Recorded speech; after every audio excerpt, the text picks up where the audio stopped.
Revenge is a dish best served from the corner office. I remember the day they fired my father like it was yesterday. I was 19, a summer intern at Sterling Technologies, watching from my cubicle as security escorted him out of the building. 25 years of loyalty ended with a cardboard box and a humiliating walk of shame.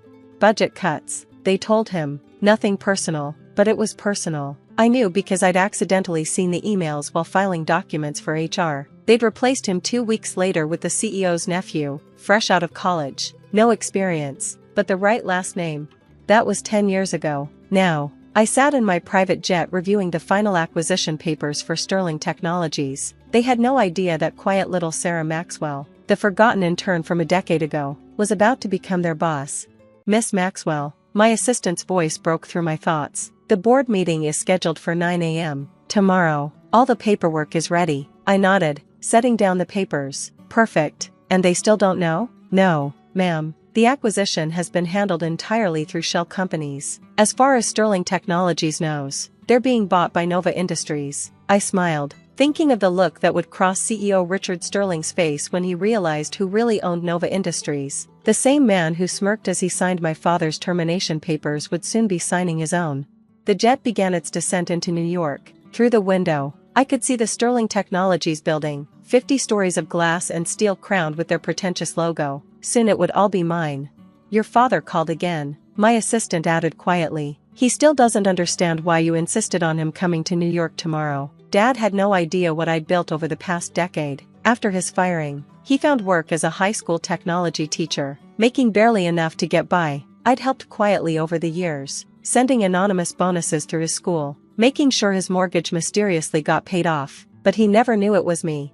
I'd started my company in my garage, just like the tech giants everyone worshipped, but unlike them, I stayed in the shadows. No press interviews, no public appearances, no social media presence. The few photos that existed of me were carefully curated to be forgettable. When Forbes tried to profile me for their 30 under 30 list, I declined. Let everyone think Nova Industries was run by some faceless corporation. The anonymity gave me freedom to build, to acquire, and now to get revenge.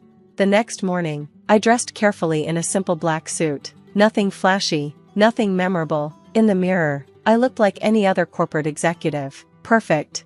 The board is assembled, my assistant reported as we pulled up to Sterling Technologies. Mr. Sterling is apparently in quite a good mood. He thinks the Nova acquisition will let him keep his position as CEO. I checked my phone one last time. A text from Dad, at the hotel you recommended. Still don't understand why you wanted me in New York. Sweetheart, don't you have work today? You'll understand soon. I texted back. The security guard barely glanced at my ID badge. Sarah Maxwell, Nova Industries representative. I was just another suit to him. Certainly not the woman who would own the building by lunch. The elevator ride to the 50th floor felt familiar. I'd made this trip hundreds of times as an intern, carrying coffee, delivering mail, watching silently as entitled executives made decisions that ruined lives.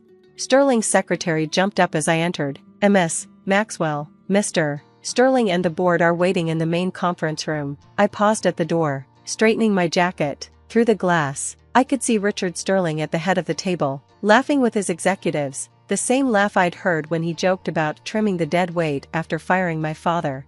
The room fell silent as I entered. Sterling stood, extending his hand with that practiced corporate smile. Ms. Maxwell, welcome. We're so excited about this new chapter with Nova Industries. I shook his hand firmly, remembering how he hadn't even bothered to shake my father's hand that last day. The feeling is mutual, Mr. Sterling. Please, call me Richard. He gestured to an empty chair. Shall we begin? Actually, I said, staying standing, we should wait for one more person. I took the liberty of inviting someone with a particular interest in this acquisition. Sterling frowned slightly. I wasn't aware. The door opened and my father walked in looking confused. He'd aged in the past 10 years. His hair more gray than black now, but he still carried himself with the same quiet dignity. Sarah, he looked around the room, clearly puzzled. What's going on? Sterling's face went pale. James Maxwell? What is he doing here? I smiled, pulling out my chair at the head of the table. Sterling's chair. Please, everyone sit. It's time we had a long overdue conversation about the future of Sterling Technologies. Now see here. Sterling sputtered. This is highly irregular. The acquisition agreement. The acquisition agreement. I cut in smoothly. Gives me full authority to make any personnel changes I see fit. As the owner of Nova Industries and now Sterling Technologies, I intend to exercise that authority immediately." The room went absolutely silent. Sterling's mouth opened and closed like a fish out of water. My father stared at me, understanding slowly dawning in his eyes. "You?" Sterling managed finally. But you're the quiet intern, the one you never noticed." I finished for him. "The one who fetched your coffee and filed your paperwork. The one who watched you fire her father for no reason except nepotism." I leaned forward. "Yes, I'm that Sarah Maxwell, and I now own your company." Dad sank into a chair, his face a mix of shock and something else. Pride, maybe.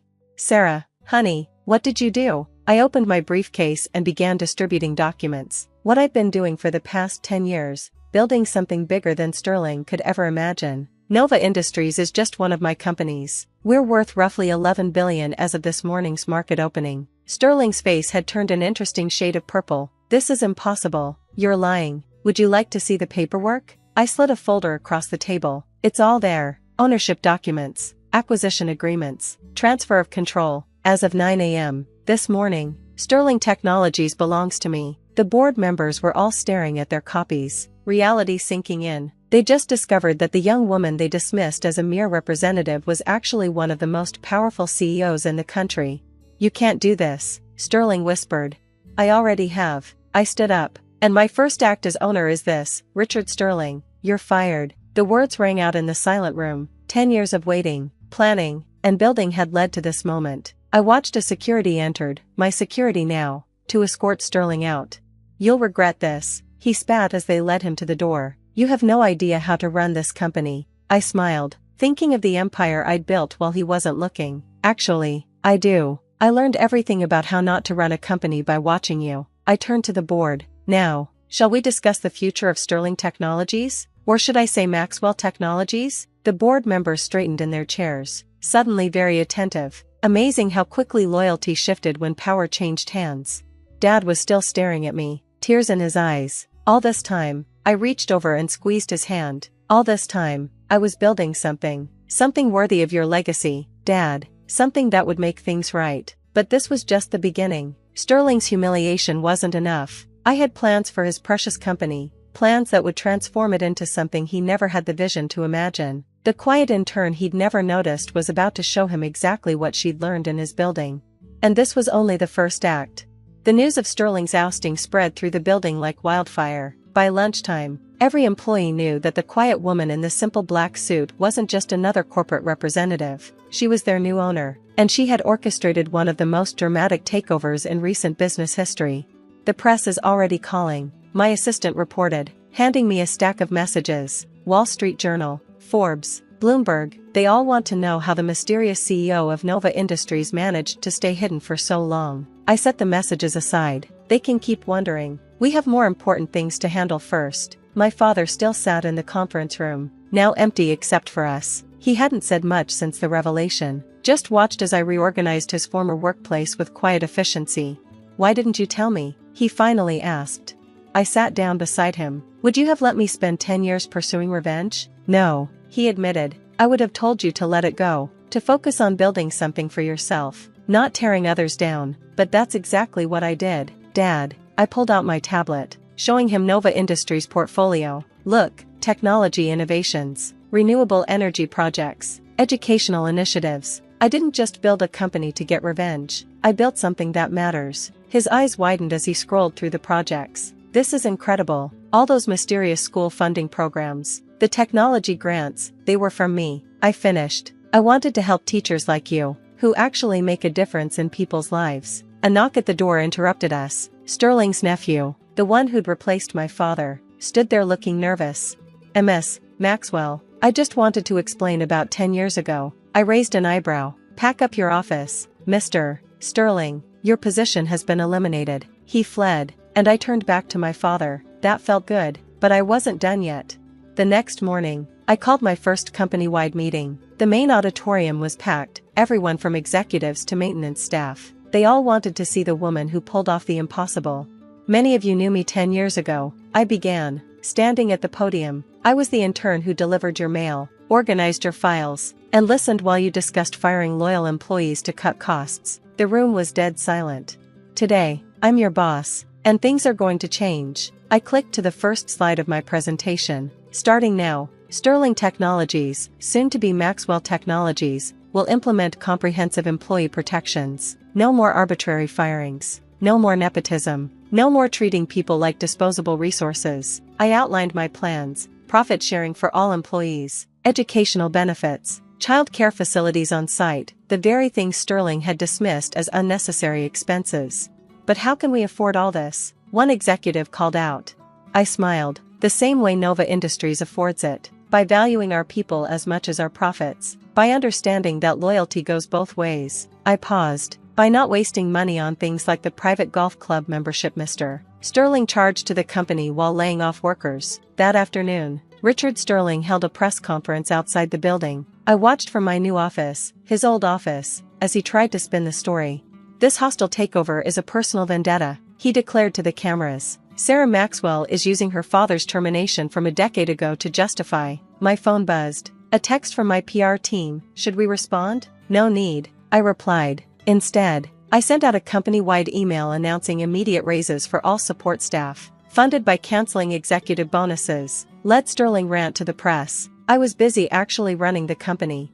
The days that followed were a blur of activity. I restructured departments, eliminated redundant management positions, and implemented new policies. The old guard resisted. Of course, 3 vice presidents resigned in protest. Good, I told my assistant as she reported the resignations. Have HR post those positions internally first. Let's promote people who actually do the work. A week after the takeover, I found my father waiting in my office. He'd been quiet lately, processing everything, but now he held a newspaper with my face on the front page. The article calls you the shadow CEO, the billionaire who built an empire in secret just to get revenge. He set the paper on my desk. Is that really what this was about? I walked to the window, looking out at the city. When they fired you, I learned something important about power. The people who have it don't want you to know you can take it from them. I turned back to him, so I became invisible. I let them think I was harmless while I built something they couldn't ignore. And now I'm going to show them how a company should really be run. I smiled. Starting with the employee education program I'm naming after you. His eyes misted over. Sarah, the James Maxwell Technology Education Initiative. I continued. Fully funded college scholarships for employees' children, plus a special grant program for high school technology teachers. He hugged me then, something he hadn't done since I was a teenager. I'm so proud of you, sweetheart. Not because you succeeded, but because of how you're using that success. A knock at the door interrupted us. My assistant entered with an urgent expression. Ms. Maxwell, Richard Sterling is downstairs. He's demanding to see you. I checked the security feed on my tablet. Sterling stood in the lobby, red-faced and disheveled, nothing like the polished CEO who'd fired my father. Send him up, I said. It's time to finish this. Sterling burst into my office minutes later. You think you've won? You think you can just walk in here and take everything I built? I stayed seated, calm. Everything you built? You inherited this company from your father. The only thing you built was your golf handicap. You smug little. He caught himself, trying to regain composure. I have friends in this industry, powerful friends. They won't do business with you. You mean like Anderson Tech or Global Systems? I pulled up their logos on my screen. Nova Industries acquired them last year. Your powerful friends already work for me. I stood up. Face it, Richard, you're not just fired, you're obsolete. He slumped, suddenly looking old. What do you want from me? Nothing, I replied. You're not important enough to want anything from anymore. Security will escort you out. Don't come back. After he left, my father shook his head. Was that necessary? Yes, I said firmly. He needed to understand that the power he abused for so long is gone. That the people he looked down on now look down on him. I picked up the newspaper with my picture. But you're right. This wasn't just about revenge. It was about proving that success doesn't belong to people like Sterling. It belongs to people who work for it, who build something meaningful. The next day, I called another company meeting. This time, I didn't talk about the takeover or Sterling. Instead, I outlined my vision for Maxwell Technologies, research initiatives, community programs, employee development. 10 years ago, I was an intern with a plan. I told them, today, I'm your CEO, and I got here by understanding something Sterling never did. A company is only as strong as the people who build it, not the ones who inherit it. Looking out at their faces, from executives to maintenance staff, all equal in my eyes, I saw something Sterling never had: potential. So, I concluded, who's ready to build something amazing? The applause was deafening. As I left the stage, my father caught my eye from the front row. He wasn't just proud now, he was inspired. Sometimes revenge isn't about destroying something, sometimes it's about building something better in its place. Sterling had taught me that, though not in the way he intended. I returned to my office, not Sterling's anymore, and got to work. There was still so much to build, so much to improve, and this time, everyone would know exactly who was in charge. The quiet intern had found her voice, and she had quite a lot to say.